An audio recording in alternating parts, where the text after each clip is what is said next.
તો વિદ્યાર્થી મિત્રો, આજે આપણે ચર્ચા કરીશું પ્રક્ષિપ્ત ગતિની. તો પ્રક્ષિપ્ત ગતિ, પ્રક્ષિપ્ત ગતિ કોને કહેવાય એના વિશે આપણે ચર્ચા કરી લઈએ. તો પ્રક્ષિપ્ત ગતિ કોને કહેવાય?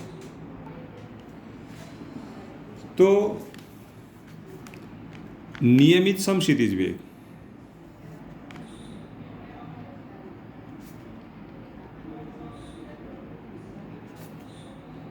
તથા નિયમિત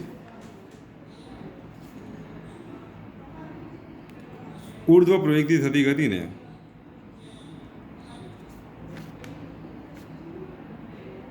પ્રક્ષિપ્ત ગતિ કહે છે.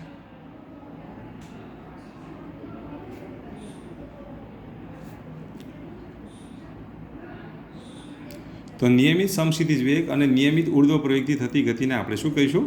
પ્રક્ષિપ્ત ગતિ કહીશું. કઈ ગતિ કહેવાય? પ્રક્ષિપ્ત ગતિ કહે છે. નિયમિત સમક્ષિતિજ વેગ એટલે આ દિશામાં છે ને એક્સ અક્ષને અનુલક્ષીને જે વેગ હોય એ એક્સ અક્ષને અનુલક્ષીને નિયમિત સમક્ષિતિજ વેગ કહેવાય. તો આને આપણે શું કહીશું? નિયમિત સમક્ષિતિજ વેગ.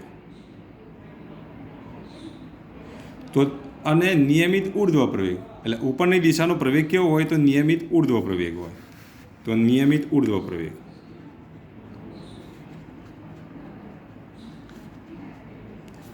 આવી દ્વિપરિમાણમાં થતી ગતિને તો નિયમિત સમક્ષિતિજ વેગ અને નિયમિત ઉર્ધ્વ પ્રવેગથી થતી ગતિને અહીં આપણે થોડુંક સુધારી દઈએ.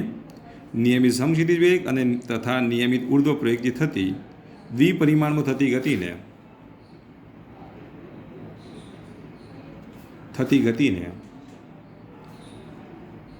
પ્રક્ષિપ્ત ગતિ કહે છે.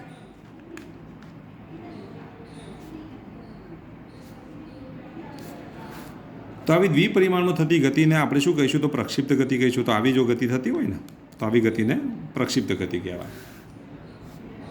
દાખલા તરીકે જ્યારે બેટ વડે જ્યારે સિક્સર મારવામાં આવે ને તો દડાની જે ગતિ છે, બેટ વડે સિક્સર મારવામાં આવે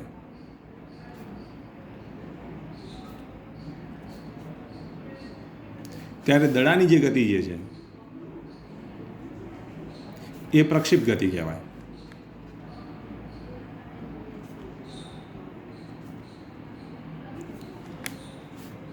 બીજું, જ્યારે ફૂટબોલને કિક મારવામાં આવે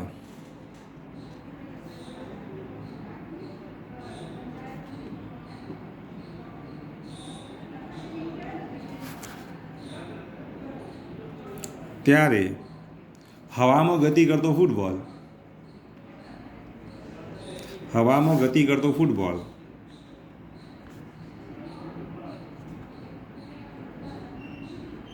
એ પ્રક્ષિપ્ત ગતિ કરે છે.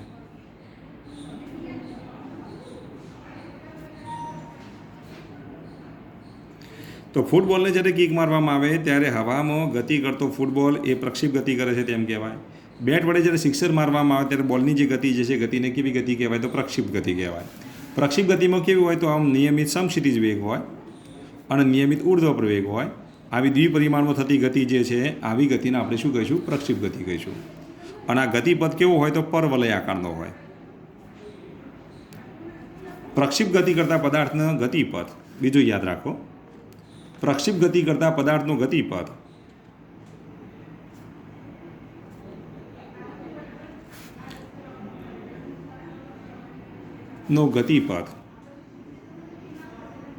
પરવલય આકારનો છે.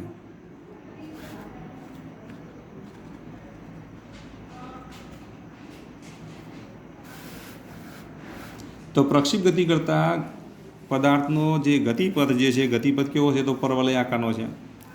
ધારો કે પદાર્થનો પ્રારંભિક વેગ આપણે લઈ લઈએ. ધારો કે આ પદાર્થ જ્યારે અહીંથી આપણે કિક મારીએ ને તો કિક મારવામાં ત્યારે તેનો પ્રારંભિક વેગ આપણે કેટલો લઈશું? તો v0 લઈશું. તો એનો પ્રારંભિક વેગ v0 છે, જે સમક્ષિતિજ દિશા સાથે કેટલા અંશના ખૂણે ગતિ કરે છે? θ અંશના ખૂણે ગતિ કરે છે. તો આ જે θ જે છે તેને આપણે શું કહીશું? પ્રક્ષેપણ કોણ કહીશું. તો θને શું કહેવાય? તો પ્રક્ષેપણ કોણ કહેવાય. v0 એ શું કહેવાય? આપેલા પ્રક્ષિપ્ત પદાર્થનો પ્રારંભિક વેગ છે.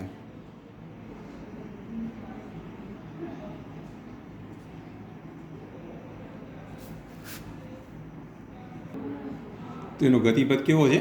પરવલય આકારનો છે. ચલો, ખ્યાલ આવી ગયો સુધી?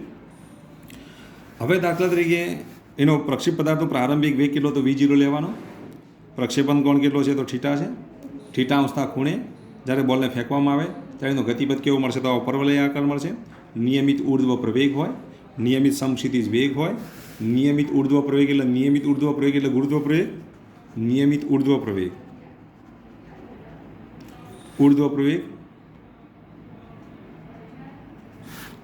એટલે ગુરુત્વ પ્રવેગ યાદ રાખવાનો,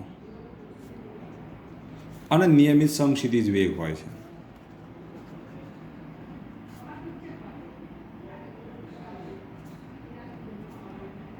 ગતિ દરમિયાન આ વેગ કેવો રહે છે અચળ રહે છે. તો ગતિ દરમિયાન સમક્ષિતિજ વેગ કેવો રહે અચળ રહે. સમગ્ર ગતિ દરમિયાન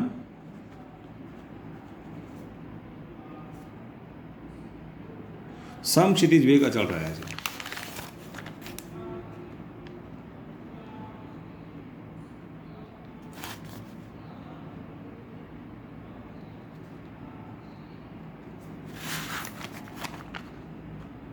પરંતુ શિરોલંબ વેગ બદલાય છે. સમય સાથે શિરોલંબ વેગ બદલાય છે. શિરોલંબ વેગ બદલાય છે.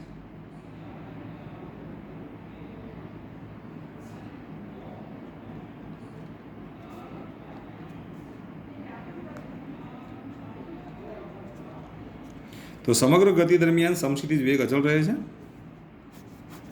અને સમય સાથે શિરોલંબ વેગ બદલાય છે. તો જો અહીંયા ધ્યાન આપો,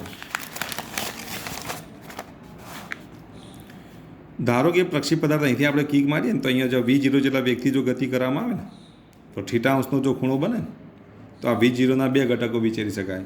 એક V0 cos θ અને બીજો ઘટક કયો આવશે V0 sin θ. આ જે V0 sin θ સમય સાથે બદલાય છે.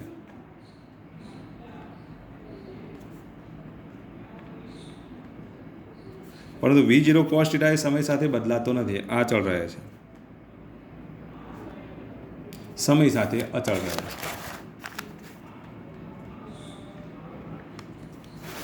એટલે V0 સદિશ V0 બરાબર શું લખીશું V0 cos θ I કેરેટ વત્તા V0 sin θ J કેરેટ.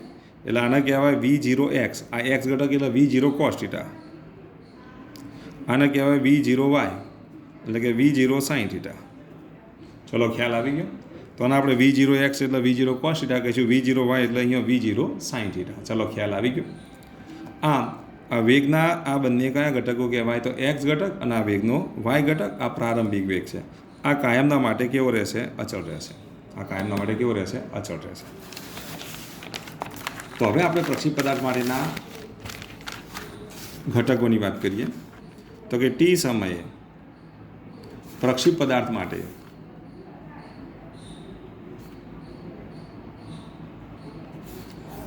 એક વેગ અને બીજું પ્રવેગ ના ઘટકોની ચર્ચા કરો.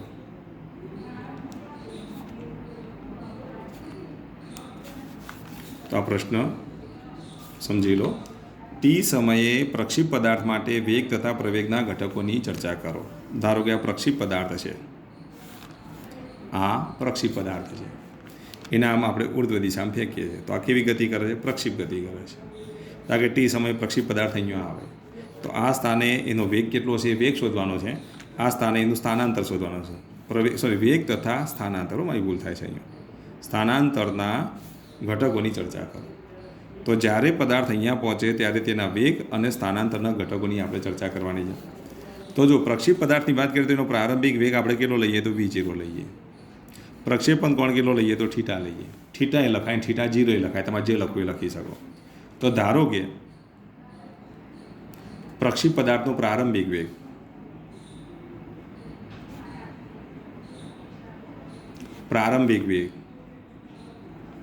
V0 છે તથા પ્રક્ષેપણ કોણ થીટા છે.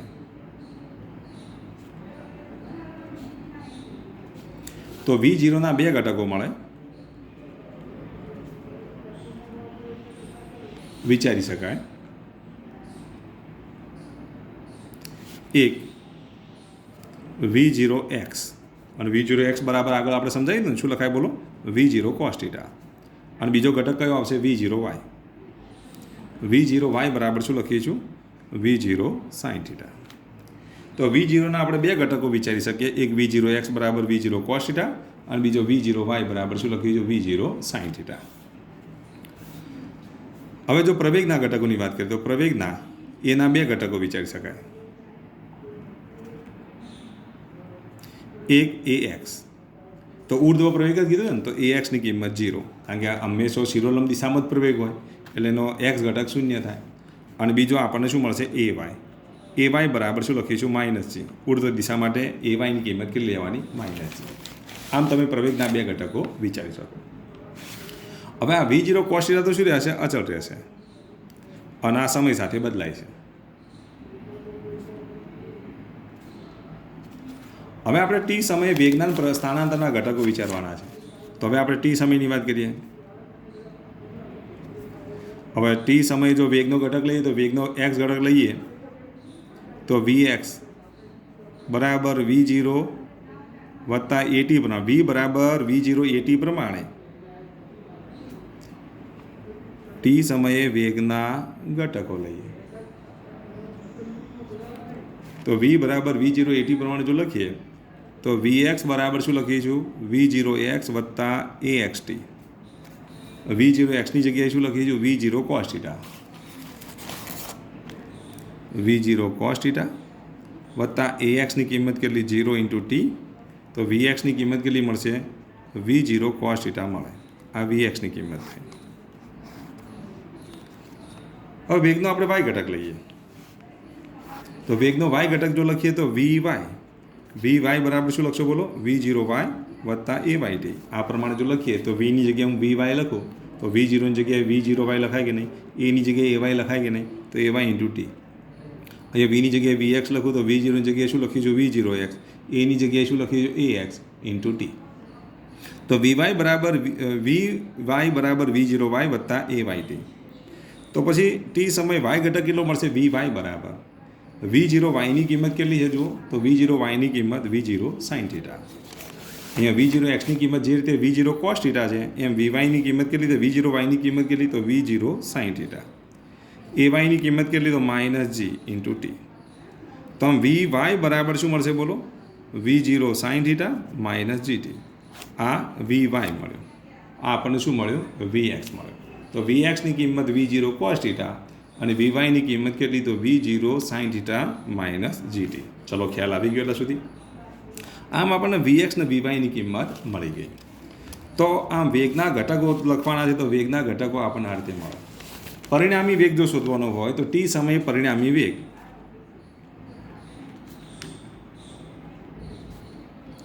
અને પરિણામી વેગ જો લખીએ તો વેગ બરાબર શું લખીશું વર્ગમૂળમાં Vx² વત્તા Vy² લખાય કે નહીં, કારણ કે સદિશનો મોડ લઈએ તો x ઘટકનો વર્ગ વત્તા y ઘટકનો વર્ગ એટલે Vx² એટલે શું લખીશું V0 cos θ નો વર્ગ, Vy² એટલે શું લખાય V0 sin θ -gt².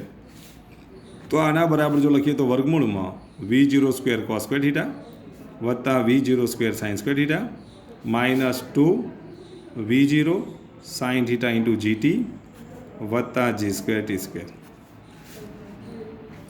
આના બરાબર જો લખીએ તો V0² કોમન કાઢો તો V0² કોમન કાઢવામાં આવે તો cos² θ વત્તા sin² θ -2 V0 sin θ × gt વત્તા g² t². cos² θ વત્તા sin² θ બરાબર 1, તો વર્ગમૂળમાં શું આવશે V0² -2 V0 sin θ × gt વત્તા g² t². આ રીતે લખો તો પણ ચાલે, અથવા તો ટૂંકમાં આટલા સુધી લખશો તોય ચાલશે. એમાં Vx ને Vyની કિંમતો મૂકી દેવાની, આ સાદરૂપ નહીં આપો તો પણ ચાલશે. બરાબર, આટલા સુધી લખો તોય ચાલે. આ વધારાનું સાદરૂપ આપવાની કોઈ જરૂર નથી. ખ્યાલ આવી ગયો? તો આ રીતે તમને પરિણામી વેગનું મૂલ્ય મળે અને પરિણામી વેગ મળે.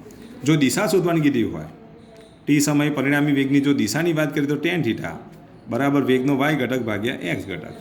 વેગનો y ઘટક કેટલો છે બોલો તો V0 sin θ -gt અને x ઘટક કેટલો છે બોલો.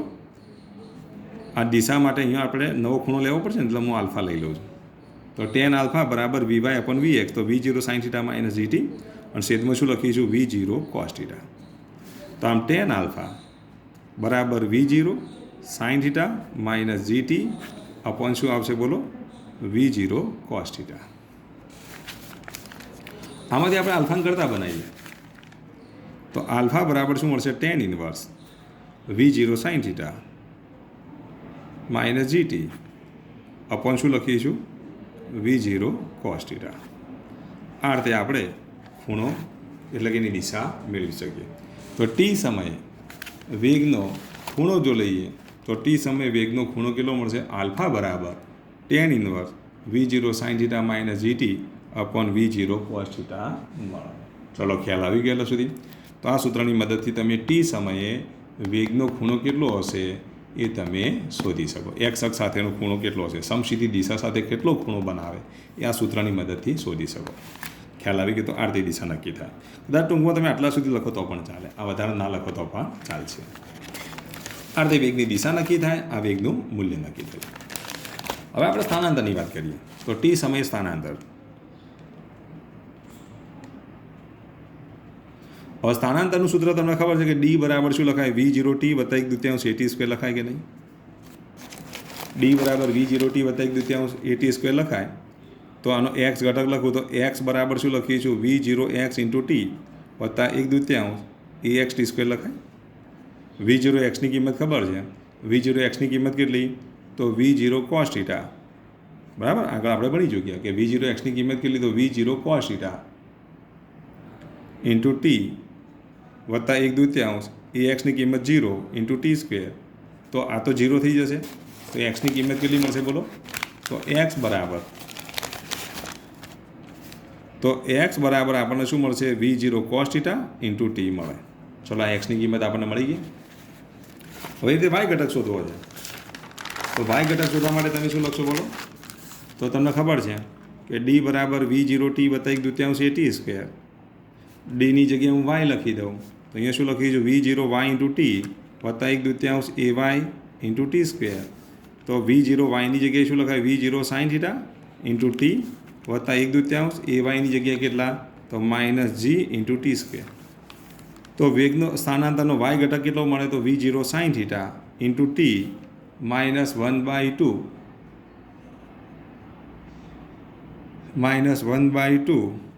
GT² મળે. ચલો આ વેગનો કયો ઘટક મળ્યો વાય ઘટક મળ્યો. આ વેગનો કયો ઘટક મળ્યો એક્સ ઘટક. કેટલો તો V0 cos theta into T. તો આ વેગનો એક્સ ઘટક અને આ વેગનો વાય ઘટક છે. સોરી મારી ભૂલ થાય છે. સ્થાનાંતરનો એક્સ ઘટક અને સ્થાનાંતરનો વાય ઘટક.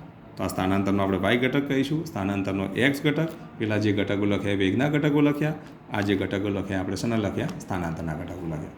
તો આમ પ્રક્ષિપ્ત ગતિ કરતા પદાર્થ માટે સ્થાનાંતરના ઘટકો અને વેગના ઘટકો જણાવો તો આ રીતે તમે થિયરી લખી શકો. ચલો ખ્યાલ આવી ગયો. જો ઘટકો જણાવવાના હોય ને તો આટલું યાદ રાખવાનું. તેમાં આટલું તમારે લખવાની જરૂર નથી. બીજું આ દિશા દર્શાવવાની જરૂર નથી. ખાલી ઘટકો જો જણાવવાના હોય તો વેગના આ બે ઘટકો લખી દે. અને કયા V0 કોસ થીટા Vy બરાબર V0 sine theta minus GT. આ વેગના ઘટકો લખી દેવાના. આટલા સુધી લખવાનું વેગના ઘટકો માટે. અને સ્થાનાંતર માટે અહીંથી લખવાની શરૂઆત કરવાની. તો સ્થાનાંતરના ઘટકો તમે આ રીતે લખી શકો. અહીંથી આટલા સુધી લખવાનું થાય. ચલો ખ્યાલ આવી ગયો. તો બધાને આટલું આવડવું જોઈએ.